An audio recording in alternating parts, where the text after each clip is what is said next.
How do everybody? It's just a really quick video here. It is something I've touched on to before in the past, but I've just found an example of it here in the wild, so to speak, of what it is. And it's basically to do with prison justice. And by prison justice, I don't mean justice being served by sending to prison, by sending people to prison. What I mean is people committing horrendous crimes and then society relying on prisoners disseminating the justice that really the civilization itself should be disseminating. So I'll flip over to that tweet now and we'll have a quick look at it. We won't stay on it too long though. So as you can see, we've got this tweet from David Santa Carlton, I think it is. I mean, follow his page if you want. You know, it's he does post some pretty good stuff.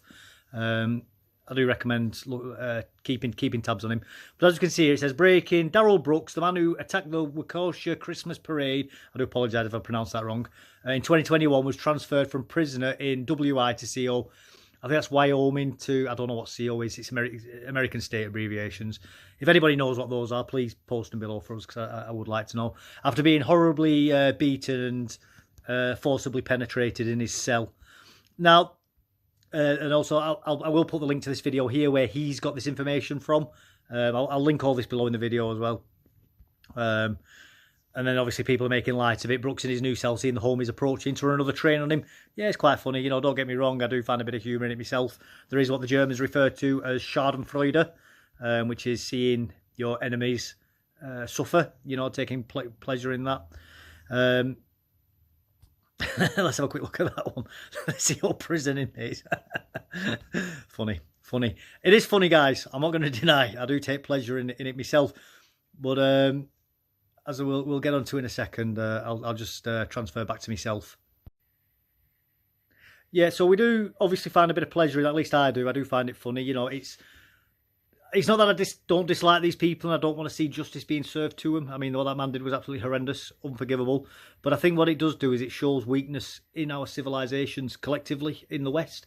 You know, in a truly just civilization where everybody, I think, who's reasonable understands that man getting brutally attacked in prison is right and just. You know, and if they kill him, that's fine. You know, I am actually okay saying that is fine, in my own personal opinion. That's obviously not a legally or lawfully supported opinion, I don't believe, at least as far as the law is concerned. But I have had no problems with people like him being killed in prison by prisoners.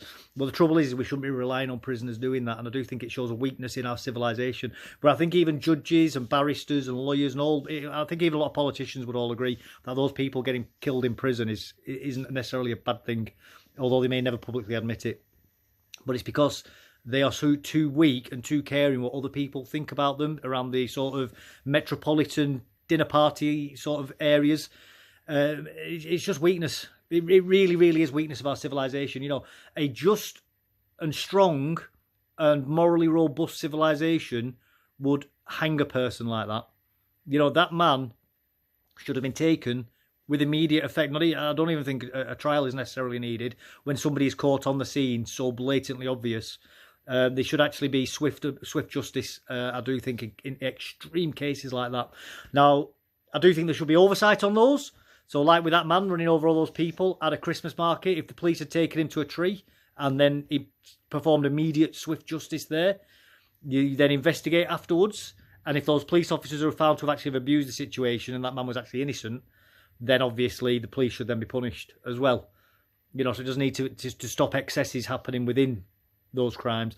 But if it is found that that individual has committed, like with Axel Radicubana as another great example, there is absolutely no doubt whatsoever that what that individual did was a horrific and barbaric attack, and he should have just been taken to the nearest tree and had immediate and swift justice applied to him. And once it was shown that he had committed an egregious and unforgivable crime, the court should have just gone, yep, that was lawful. The police have taken a lawful action in that regard. But as I say, equal justice should be applied to any police officers who do abuse that system as well, to keep it in check. That is to say as well that if the police choose not to do that and that it goes to court, that a death sentence can't also be applied as well. You know, it would be the same with the guys who killed Lee Rigby as well. You know, it's so obvious what those guys did was wrong that when the police turned up, they should have just shot them on sight. It should have been a public execution on the spot. you know, in my opinion. And I think it is the sign of an incredibly weak and incredibly spineless and gutless civilization that we don't actually accept and do that. Not only with the judiciary itself and with the political class, but with the civilian population as well. Now, the amount of people who are civilians and not involved in politics who would balk at the idea of that is quite shocking to me. And I think it shows just how pampered and precious people are in the West, and what the Soviets would have called a decadent.